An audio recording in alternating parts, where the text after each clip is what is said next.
ब्रह्मांड की सबसे प्राचीनतम कहानियों में से आज हम वो कहानी सुनाएंगे जिसका सृजन पूरे ब्रह्मांड के सृजन से पहले हुआ। तब न देव थे, न असुर, न जीव था, न जंतु, न जल था, न अग्नि, न वायु, न भूमि। समष्टि के शून्य में विराजती एक शक्ति, कालातीत और कालों के नियंता।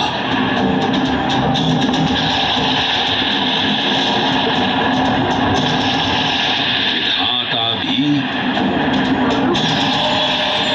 और विध्वंसक भी, अखंड, अचल, अविनाशी। ये कथा है उस महादेव के महाकाल स्वरूप की, जो सृष्टि के आरंभ भी हैं और काल के आगमन भी हैं। वे ही काल के सृजन करता और नियंत्रण करता भी हैं।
होते हुए भी अपनी माया से विराट विश्व का आकार धारण करने वाले महाकाल,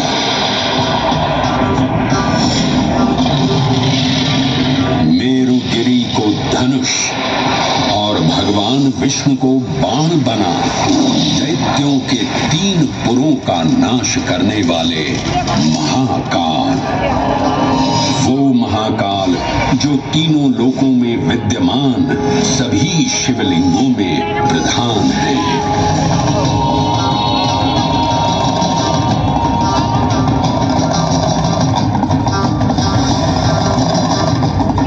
वो महाकाल जिनके त्रिशूल की तीनों नोकों से काम, क्रोध और लोभ पर नियंत्रण होता है, जिनके मस्तिष्क पर चंद्र शीतलता का प्रतीक है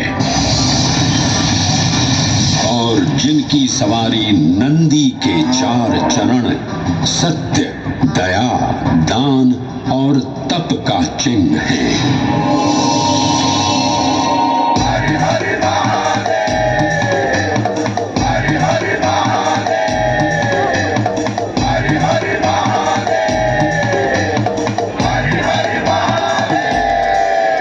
न पुण्यं न पापं न सौख्यं न दुःखं न मन्त्रो न तीर्थं न वेदा न यज्ञः अहं भोजनन्नैव भोज्यं भोक्ता चिदानन्दरूपः शिवोऽहं शिवोऽहम्।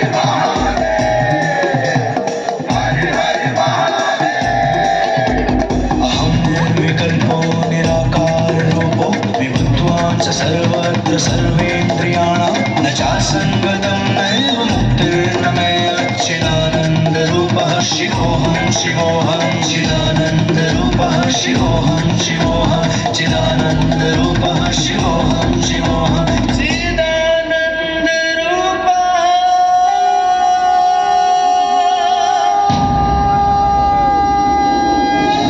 वराह पुराण में कहा गया है, नाभिदेशे महाकालस्तन्नाम्ना तत्र वै हरः, अर्थात नाभिदेश उज्जैन में स्थित भगवान महाकालेश्वर तीनों लोकों में पूजनीय है।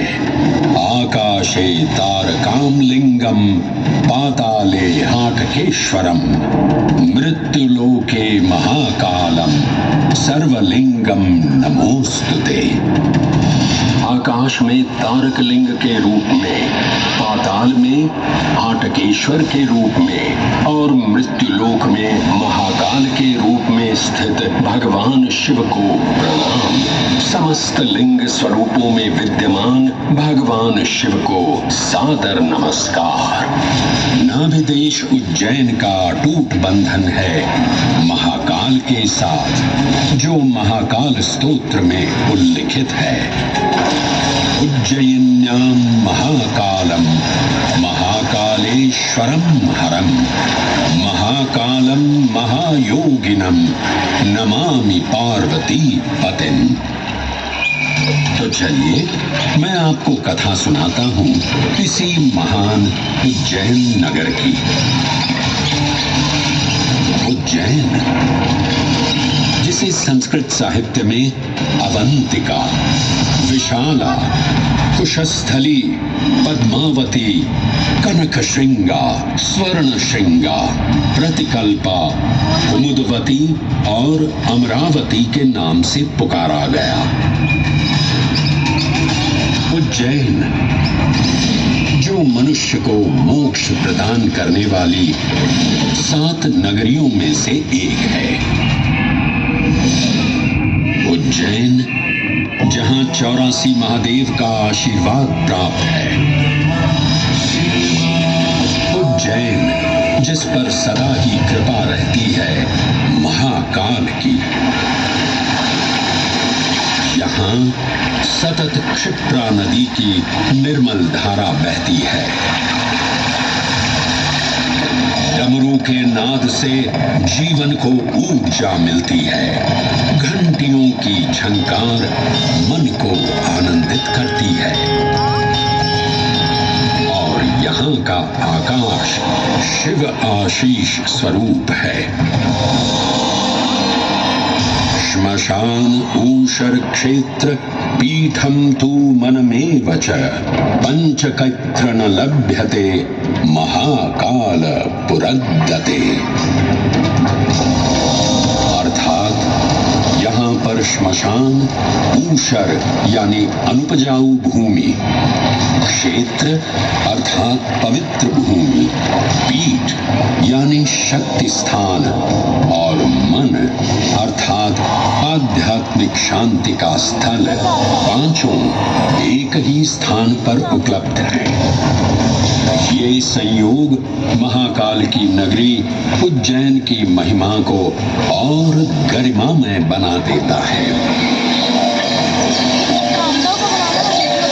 उज्जैन के इस अलौकिक स्वरूप से प्रभावित हो महाकवि कालिदास अपने काव्य मेघदूत में लिखते हैं, हे जलधर, यदि महाकाल के मंदिर में समय से पहले तुम पहुंच जाओ तो तब तक वहां ठहर जाना जब तक सूर्य आंख से ओझल न हो जाए। शिव की संध्याकालीन आरती के समय नगाड़े जैसी मधुर ध्वनि करते हुए तुम्हें अपने धीर गंभीर गर्जनों का पूरा फल प्राप्त होगा। ये संध्या आरती, जिसे कालिदास ने सराहा है, अत्यंत महत्वपूर्ण है, क्योंकि ये वो प्रहर है जब सभी देवी देवता गंधर्व यहाँ उपस्थित होते हैं।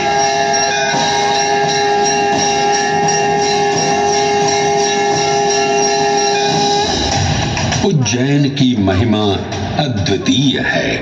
सतयुग, त्रेता युग, द्वापर युग और कलयुग, हर युग में इसका अप्रतिम महत्व रहा है। इस काल यात्रा में सबसे पहले आपको सतयुग के उस कालखंड में ले चलता हूं जहां देव और दानव एकत्रित हैं समुद्र मंथन करने के लिए। मन की आंखों से कल्पना कीजिए, भगवान विष्णु ने कुर्म का रूप ले मंदरांचल पर्वत को अपनी पीठ पर उठा रखा है। सागर से विकराल लहरें उठ रही हैं, मेघ भयानक गर्जना कर रहे हैं। देव और दानव वासुकी सर्प को नेति बना और मंदार पर्वत को मथनी बना सागर को मथ रहे हैं कि तभी जल का पाप कालकूट विष निकलता है और पूरी सृष्टि को अपने ताप से झुलसाने लगता है। इस भयावह स्थिति ने देवताओं और असुरों के बीच हाहाकार मचा दिया। ये कैसा अनर्थ है? लक्ष्य था अमृतत्व का, पर अब मृत्यु की विकराल छवि हमारी आंखों के समक्ष मंडरा रही है। इस भयंकर संकट से केवल वही उद्धारकर्ता मुक्ति दिला सकते हैं जो समस्त विश्व के परम संरक्षक हैं। तभी सब महादेव की शरण में जाते हैं और पुकार लगाते हैं, ओम नमो भगवते रुद्राय। और फिर दुष्टा महादेव भक्तों की गुहार सुनते हैं, कैलाश से उतरते हैं, विष को अपनी अंजुलि में भर अपने कंठ में धारण करते हैं।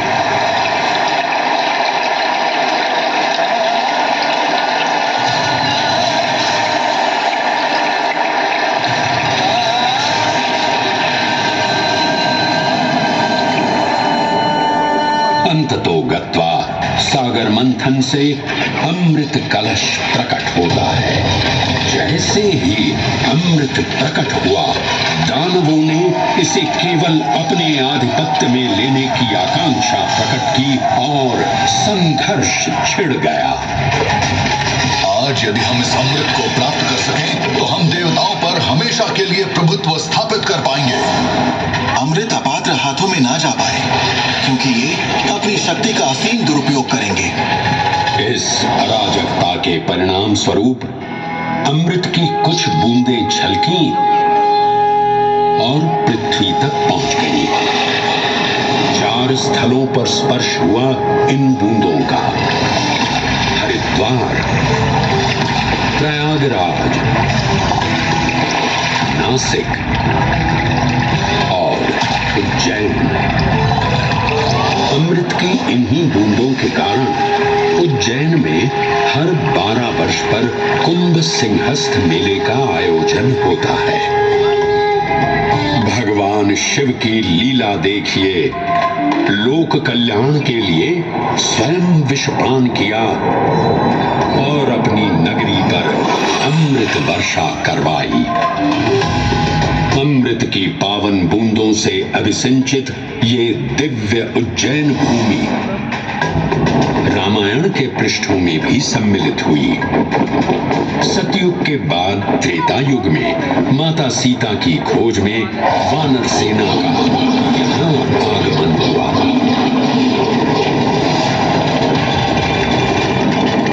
समय की इस यात्रा के माध्यम से अब प्रवेश करते हैं वाल्मीकि रामायण के किष्किंधा कांड में।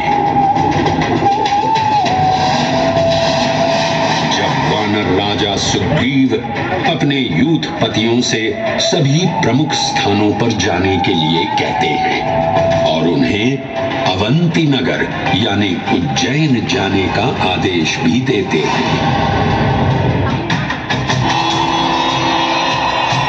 मेखला उत्कल के क्षेत्र, दशर्न के नगर, आब्रवंती, अवंती, और विदर्भ के राज्य, साथ ही माहिष्का के आकर्षक राज्य में भी पूरी तरह से खोजना होगा। एक युग भगवान विष्णु के राम अवतार से संपृक्त और अगला युग उन्हीं के एक और दिव्य अवतार से समरस होना, ये अद्वितीय संगम केवल उज्जैन में ही संभव था। परंतु एक क्षण ठहरिए और ध्यान से सुनिए। ये हैं महाकाल के 1008 दिव्य नाम। हाँ, मैंने काल चक्र को परिवर्तित कर दिया है और अब द्वापर युग का शुभारंभ हो चुका है। विस्मय पूर्ण हो जाएंगे ये जानकर कि महाकाल के इन नामों को स्वयं भगवान श्री कृष्ण ने रचकर पिरोया था। महाकाल सहस्र नामावली की ये अद्भुत रचना उस समय की है जब योगेश्वर कृष्ण, उनके मित्र सुदामा और शेषावतार बलराम ने अवंती नगरी में स्थित सांदीपनी ऋषि के आश्रम में वेदांत दर्शन और शस्त्र विद्या की शिक्षा ग्रहण की थी। कहते हैं कि भगवान श्री कृष्ण को अवंती ने ऐसा मंत्रमुग्ध कर दिया कि यहाँ 64 दिनों तक रुककर उन्होंने 64 विद्याएं और 14 कलाओं का ज्ञान लिया। उज्जैन का संबंध महाभारत से भी जुड़ा हुआ है। इस महान महाकाव्य के वन पर्व में उल्लेख किया गया है कि महाकालेश्वर मंदिर में स्थित कोटि तीर्थ जल का स्पर्श मात्र करने से अश्वमेध यज्ञ के समान फल प्राप्त होता था। और फिर परिवर्तन की इस अनवरत धारा ने एक नई कहानी लिखी। उज्जैन में उदय हुआ मौर्य वंश का। सम्राट बिंदुसार ने अपने पुत्र अशोक को उज्जैन का राज्यपाल बनाया और समय के साथ अशोक के शासनकाल में धम्म का विस्तार हुआ। मौर्य वंश के पश्चात विभिन्न राजवंशों, सम्राटों और नरेशों ने उज्जैन की सेवा की। उनमें से प्रमुख मालवागण और फिर गुप्त वंश ने यहाँ राज कर इसके वैभव में वृद्धि की। उज्जैन ने अपने भव्य तेज से जहां महात्माओं और शासकों को आकर्षित किया, वहीं इस नगर पर आतताइयों की दृष्टि भी पड़ी।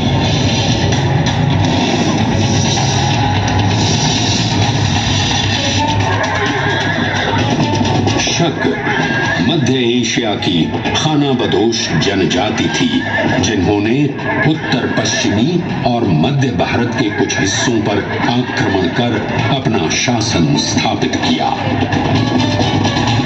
ईसा पूर्व प्रथम शताब्दी में जब भारत शकों के अत्याचार से त्रस्त था, तब उन शकों ने उज्जैन पर भी कब्जा कर लिया और फिर उज्जैन में उदय हुआ एक तेजस्वी योद्धा, महाराज विक्रमादित्य का। एक तरफ शकों का बल तो दूसरी तरफ विक्रमादित्य का अद्वितीय पराक्रम। विक्रमादित्य की तलवार महादेव के तीसरे नेत्र सी चमकी। प्रचंड युद्ध हुआ। महाकाल की कृपा से शूरवीरों ने शकों को परास्त किया और उज्जैन में गणतांत्रिक शासन स्थापित किया।